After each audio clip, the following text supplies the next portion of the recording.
其实你只有180欧，你就可以参加为期3天，每一年11月在巴黎的 Salon du Chocolat， 这是法国工艺师比赛。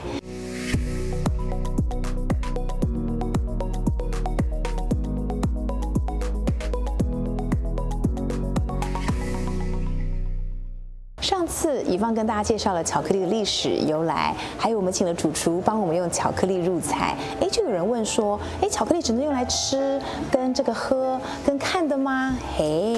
这次以方要带大家去看巧克力也可以拿来穿哦。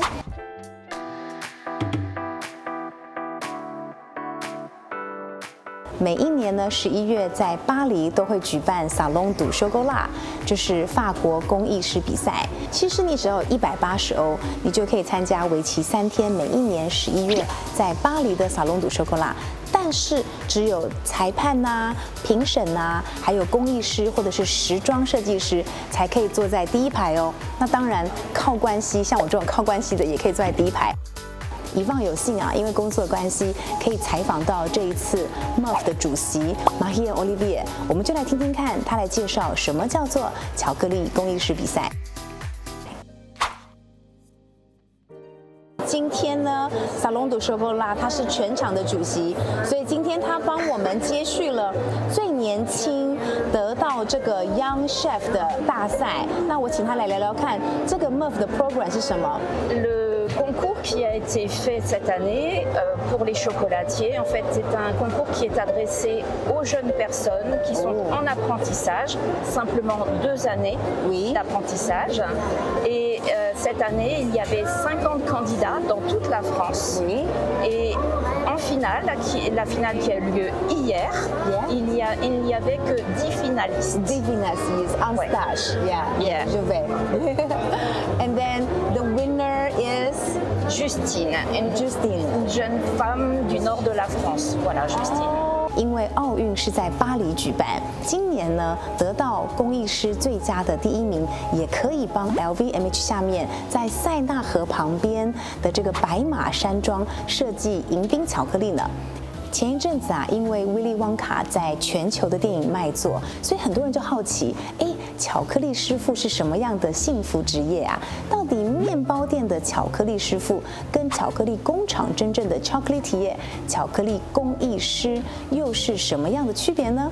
我们今天就采访到了一个做30年的巧克力工艺师，来跟我们说说看他的一天，以及到底威利旺卡他的一天在忙什么呢？Hi, chocolatier Ludwig. Nice to see you here. Hi. What are you busy with? This is your new invention, right? Yes, those are our new inventions from our chocolate factory. Wow, cool. Tell us, what is your latest innovation? My latest innovations are, for example, over here. We have some of them.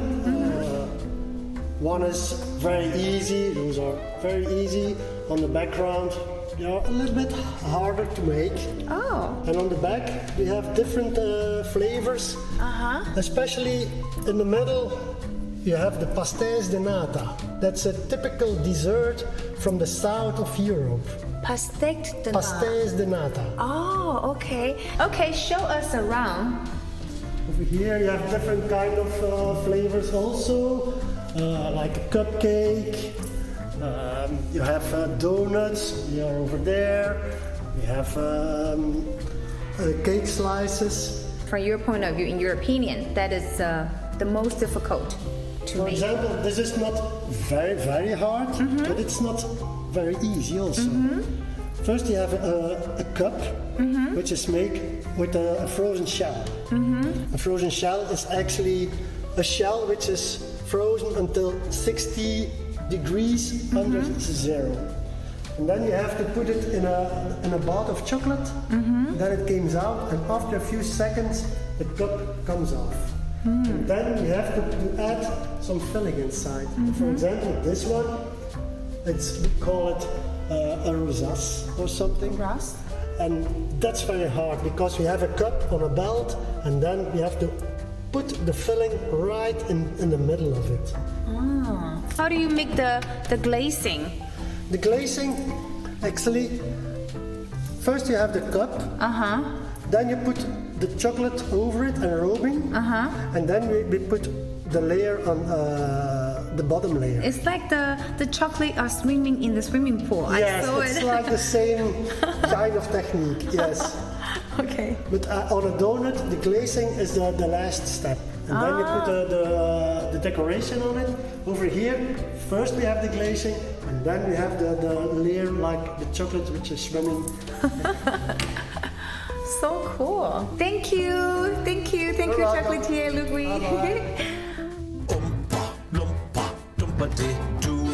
I've got a trap. Hello, Jacques. Nice to meet you. Nice to meet you too. So, you're one of the very interested chocolate owner in Belgium because you own 2 brands and 2 factories in Belgium. That's correct. And that's very few in Belgium. And then we want to know, what does it feel like to be an owner of a chocolate company? First of all, it makes me very proud to be an owner of not only 1 but 2 chocolate factories in Belgium. It's a special feeling, and it's a very, very nice product to work with. To work with something which, let's say, 99% of the people enjoy eating. Yeah. Luckily for us. In a way, your product development is a very important department in your company. Yeah, I think I'm not saying it's the most important department of the whole company, but it's definitely one of the most important. How do you make sure its quality is up to your standard? Well, luckily we have a very loyal team. Wow, that's so very good. We have people who are working here for over 10 years, so they're very loyal, and then, of course, they're also very experienced. Okay, so I think a lot of people might understand or question that what does it be like to be a boss in a chocolate factory? I mean, do you eat a lot of chocolates, or do you see those little men coming from the Willy Wonka, or where do you get your golden tickets? Tell us about your typical day. And what I do all day, I don't eat chocolate all day. You don't eat chocolate all day? I do taste chocolate. I've learned, because in the beginning I ate a lot of chocolate.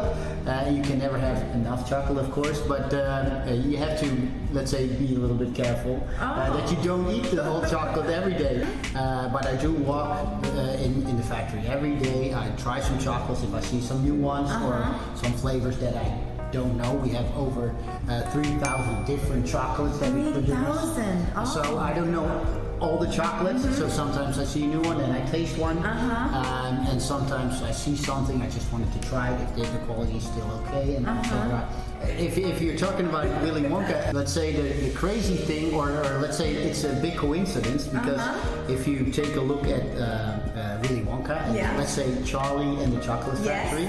So my name is Jacques, and the translation of the Charlie in Roald Dahl's Charlie and the Chocolate Factory is actually Jacques. It's a complete coincidence, because I was born first before we had the chocolate business. But I thought it was meant to be for you to inherit the family business. It's just a coincidence. Jacques and the factory. I was named after my grandfather, and later on we went into the chocolate business. I see.